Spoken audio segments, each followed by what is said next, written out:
నిరీక్షణ prayer house మరియు centre సంఘముల తరపున పరిశుద్ధాత్ముడైన యేసుక్రీస్తు నామంలో మీ అందరికీ నా ప్రత్యేకమైన వందనములు. నేటి దేవుని మాట గల్తీలకు రాసిన పత్రిక 5వ అధ్యాయం 17వ వచనం.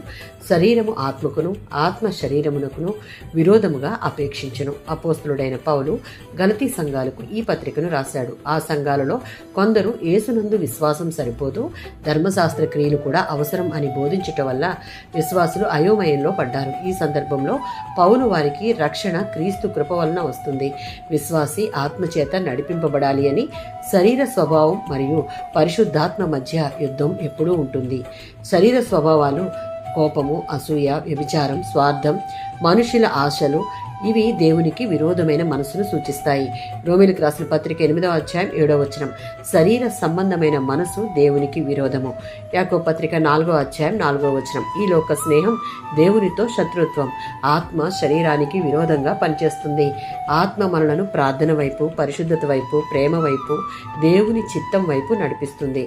రోమీయులకు రాసిన పత్రిక 8వ అధ్యాయం 14వ వచనం. దేవుని ఆత్మ చేత నడిపింపబడు వారందరూ దేవుని కుమారులు, కుమార్తెలుగా ఉండే అర్హతను పొందుతారు. శరీరము, ఆత్మ ఒకదానికొకటి విరోధముగా ఉన్నవి.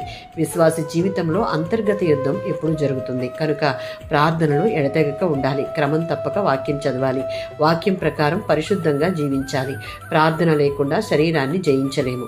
మత్తయి సువార్త 26వ అధ్యాయం 41వ వచనం.